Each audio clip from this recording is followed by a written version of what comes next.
নমস্কাৰ বন্ধু বান্ধৱীসকল, আজি আপোনালোকৰ মাজলৈ লৈ আহিছোঁ পৰ্ট্ৰেট আঁকাৰ এটা সহজ মেথড, যোনটো কয় গ্ৰীড মেথড।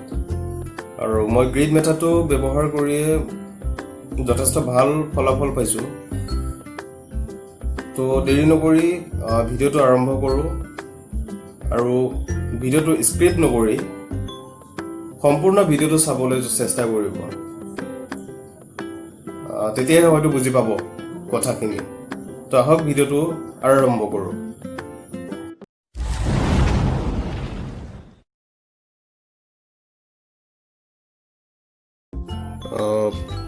মই পেপাৰ ব্যৱহাৰ কৰিছোঁ ব্ৰাষ্টৰ ড্ৰয়িং পেপাৰ A4 চাইজৰ 200 GSM-ৰ।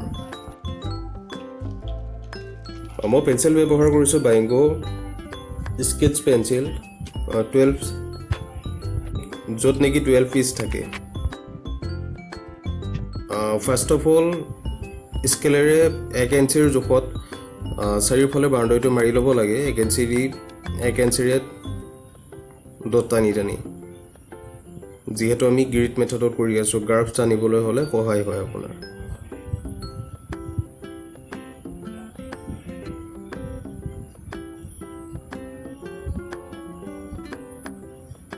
এনেদৰে চাৰিও চাইডে টানি ল'ব 1 চেণ্টিমিটাৰকৈ।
তো আমাৰ এনেকেই ডট দিয়া সমাপ্ত হৈছে। এতিয়া আপুনি গ্ৰাফত যিদৰে আঁচ টানে তেনেকৈ গ্ৰাফ পাৰি লওক চাৰিওকাষে।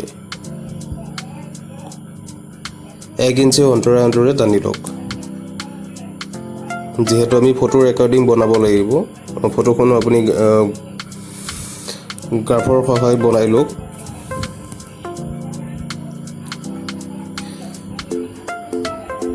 তেতিয়া আঁকিবলৈ আপোনাৰ সুবিধা হ'ব।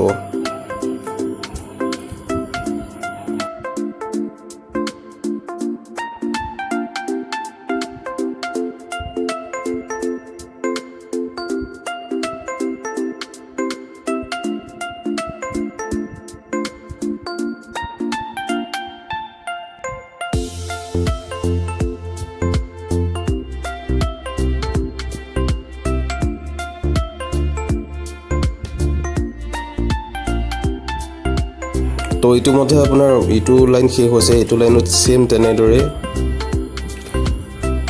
গ্ৰাফত টানি লওক।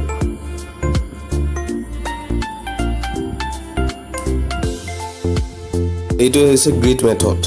আৰু গ্ৰিড মেথডত কেনেকৈ আঁকিব লাগে মই সেইটো আপোনালোকক অহা ভিডিঅ'টো জনাম। আশা কৰোঁ আপোনালোকে মোৰ ভিডিঅ'টো চাই ভাল পালে যদি নতুন হয় যদি ছাবস্ক্ৰাইব কৰিব, লাইক কৰিব, শ্বেয়াৰ কৰিব এণ্ড কমেণ্ট কৰিব নাপাহৰিব তলত। পুনৰ আহি আছোঁ নতুন এটা ভিডিঅ' লৈ পেলাই আপোনালোকৰ মাজলৈ।